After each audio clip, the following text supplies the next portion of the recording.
Oke, Assalamualaikum warahmatullahi wabarakatuh. Kembali lagi di pelajaran ekonomi Islam. Jadi hari ini kita masuk ke bab 2, yaitu tentang teori hukum permintaan. Oke, kita masuk ke teori hukum permintaan. Adapun indikator pencapaian yang harus bisa kalian dapatkan di sini, yaitu kalian harus mampu memahami dan menjelaskan pengertian permintaan. Lalu kalian harus bisa menjelaskan macam-macam permintaan. Jadi di sini nanti di pertemuan kita hari ini, kalian hanya dituntut untuk memahami apa sih itu permintaan, apa sih macam-macam permintaan, dan hukum permintaannya. Jadi kita masuk ke pengertian permintaan. Secara garis besar, pengertian permintaan adalah jumlah produk, boleh itu jasa ataupun barang, yang diinginkan konsumen pada berbagai tingkat harga selama jangka waktu tertentu dan tempat tertentu. Misalnya, di Kota Medan permintaan jeruk meningkat. Maka di sini ada permintaan jeruk di Kota Medan. Lalu kita masuk ke macam-macam permintaan. Yang pertama ada permintaan absolut, yaitu permintaan yang tidak didukung oleh daya beli, tetapi lebih merupakan angan-angan. Setiap orang dapat dipastikan mempunyai permintaan absolut. Apa sih contohnya, Miss? Jadi kan di sini dibilang tidak didukung daya beli, jadi itu merupakan angan-angan. Misalnya ini, kalian belum sanggup gitu kan, baru ini aja, baru kepikiran di kepala gitu. Nanti pengen lah aku beli mobil gitu, tapi belum bisa kalian lakukan sekarang gitu. Jadi itu termasuk permintaan absolut. Jadi dia mesti diangan-angan aja, belum kalian lakukan karena tidak ada daya beli di situ. Jadi tidak ada didukung oleh daya beli. Lalu ada permintaan potensial, yaitu permintaan yang akan diwujudkan dengan sejumlah uang yang dimiliki. Artinya permintaan ini didukung daya beli namun belum dilaksanakan. Contohnya apa? Misalnya kalian planning nih bulan depan, aku harus beli tas itu deh. Pas nih bulan depan ada gajian gitu, atau pas nih bulan depan ada uang jajan gitu. Jadi kalian udah ada planning, uangnya itu udah ada, bakalan ada dan pasti ada, namun belum dilaksanakan. Yang ketiga ada permintaan efektif, yaitu permintaan terhadap barang atau jasa yang dilakukan sesuai dengan daya beli yang dimiliki dan sudah terlaksana membeli. Misalnya nih lagi ada uang, ya kan? Pengen beli sepatu nih, langsung harganya murah tuh, udahlah beli gitu. Jadi di situ ada uangnya dan di situ jadi beli. Itu permintaan efektif. Kita masuk ke faktor-faktor permintaan. Yang pertama, harga barang itu sendiri. Jadi maksudnya apa? Jadi permintaan itu dipengaruhi oleh beberapa faktor. Yang pertama, harga barang. Pastinya kalau misalnya kalian ada nemu nih barang harganya murah dan kalian butuh, ya kan? Harganya murah. Kadang nggak butuh pun, kalau harga murah kita tergiur untuk beli kan. Harganya murah nih, beli gitu. Jadi harga barang itu menentukan permintaan. Yang kedua ada perubahan harga barang yang berkaitan. Misalnya sama-sama apa ya yang paling mudah? Sama-sama baju deh gitu ya. Sama-sama baju dengan model yang sama, tetapi ternyata harganya berbeda atau mereknya beda dengan harga yang berbeda juga. Pasti kalian lebih pilih ini aja deh, kualitasnya sama, manfaatnya sama, tapi harganya lebih murah gitu. Pasti kalian akan pilih yang lebih murah, ya enggak? Lalu yang ketiga, pendapatan masyarakat atau daya beli masyarakat. Jadi semakin besar pendapatan kita, pasti semakin besar juga permintaan kita akan suatu barang atau jasa. Kalau kalian banyak uang, pasti banyak yang mau kalian beli, ya enggak? Kalau misalnya uang kalian sedikit, pasti mikir-mikir, nggak ada duit, apa yang mau dibeli gitu. Lalu yang keempat itu ada populasi penduduk. Semakin besar populasi penduduk, pasti semakin banyak permintaan. Nggak mungkin dong.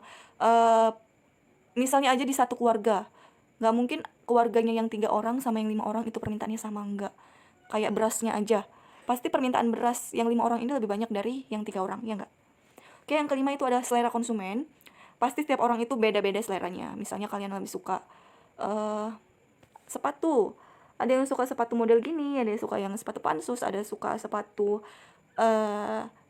yang sport gitu, yang slip on dan macam-macam sebagainya. Selera kita itu beda-beda. Jadi selera konsumen itu menentukan permintaan juga. Yang keenam adalah tingkat kebutuhan terhadap satu macam barang. Contohnya aja di Indonesia. Indonesia paling butuh beras, ya enggak? katanya nggak makan nasi, nggak makan. Yang ketujuh, mode atau tren. Ini nih yang paling lagi kita hadapi. Misalnya lagi viral nih, lagi viral coklat Golden Feel, ya enggak, pasti beli deh, nyoba deh gitu. Itu mempengaruhi, jadi mode atau tren ini mempengaruhi permintaan seseorang. Setelah itu kita masuk ke hukum permintaan. Adapun bunyi hukum permintaan, semakin tinggi suatu harga, maka permintaan barang tersebut turun. Sebaliknya, semakin rendah suatu harga, maka permintaan barang tersebut naik. Apabila faktor lain dianggap konstan atau tetap. Contohnya apa sih, Miss? Misalnya, kayak yang kita tahu, harga baju. Kalau baju itu harganya semakin murah, pasti banyak yang borong, pasti banyak yang mau beli, pasti permintaan akan baju itu banyak, ya kan? Kalau misalnya harga baju itu ternyata mahal kali, nggak mau aku belinya, kata kayak gitu, pasti sedikit permintaannya. Jadi kalau dalam hukum permintaan, semakin murah harga barangnya, semakin banyak permintaannya. Semakin tinggi harga barangnya, semakin rendah permintaannya. Paham ya? Baru kita masuk ke kurva permintaan. Jadi di sini ini perlu kalian pahami tentang kurva permintaan. Kurva permintaan itu apa? Dia kurva yang menghubungkan antara titik potong harga dengan kuantitas barang. Kuantitas itu apa, Miss? Kuantitas itu jumlah barang yang diminta. Jadi misalnya kayak ini, harga di titik P, maka menghasilkan kuantitas barang di titik Q. Harga di titik P1 menghasilkan kuantitas barang di titik Q1. Di sini contoh kurva permintaan bergerak. Apa itu kurva permintaan bergerak? Apabila harga mempengaruhi kuantitas barang. Apabila harga mempengaruhi kuantitas barang, maka kurva permintaan pasti akan bergerak. Maksud bergerak apa? Dari atas ke bawah. Contohnya kayak ini, kita buat aja. Harga jeruk awalnya kita buat di titik P ini 50.000. Di titik P1 ini 30.000. Pada saat harga jeruk di titik P seharga 50.000, permintaannya sebanyak 2 kilo misalnya, atau di titik Q. Sedangkan pada harga P1 misalnya 30.000, jumlah permintaan atau kuantitas barang meningkat menjadi 5 kilo, itu di titik Q1. Maka di sini terjadilah permintaan bergerak dari atas ke bawah. Lalu kita masuk ke kurva permintaan bergeser. Maksudnya apa sih, Miss, kurva permintaan bergeser? Maksudnya di sini apabila harga tetap, tapi pendapatan atau faktor lain berkurang ataupun bertambah. Misalnya, di sini jeruk tadi harganya tetap 30.000 misalnya. Tapi kenapa kuantitas atau jumlah barangnya bertambah gitu? Kemungkinan besar pendapatan dia bertambah. Apabila pendapatan seseorang bertambah, maka permintaannya pun bertambah. Apabila pendapatan seseorang berkurang, maka permintaan akan barang itu pun berkurang. Sehingga kurvanya akan bergeser. Kalau harga tetap, tapi pendapatan atau faktor lain dia berubah, maka kurva permintaan akan bergeser. Bergeser itu gimana? Bisa dia bergeser ke kanan ataupun ke kiri. Jika dia bergeser ke kanan, artinya kuantitas barangnya bertambah. Jika dia bergeser ke kiri, artinya kuantitas barang berkurang. Oke, kita pertemuan kita sampai sini dulu tentang teori hukum permintaan. Jadi tadi tolong kalian pahami hukum permintaannya dengan kurva permintaannya. Nanti Miss akan buat contoh kurva dan contoh soalnya. Soal gimana kalian bisa membuat kurva. Jadi kurva itu bergeser atau kurva itu bergerak. Jadi tolong dipahami dan diulang-ulang lagi yang Miss sampaikan. Oke, di sini misalkan kasih contoh soal, misalnya harga sebuah apel 15.000 per kilo dengan jumlah permintaan sebanyak 50 kilo. Saat harga apel naik menjadi 30.000 per kilo, jumlah permintaannya 25.000 per kilo. Gambarkan kurvanya dan identifikasilah apakah kurva tersebut bergeser atau bergerak. Oke, jadi kita gambarkan dulu kurvanya. Misalnya ini. Ya, ini jangan dicontoh ya. Karena Miss nggak pakai penggaris. P sama dengan harga dan Q adalah kuantitas barang atau jumlah barang. Dah. Di sini dibilang kita buat dulu P1 atau harga pertama sama dengan 15.000. P2 berapa P2? 30.000. Q1 itu jumlah permintaan awal yaitu 50 kilo.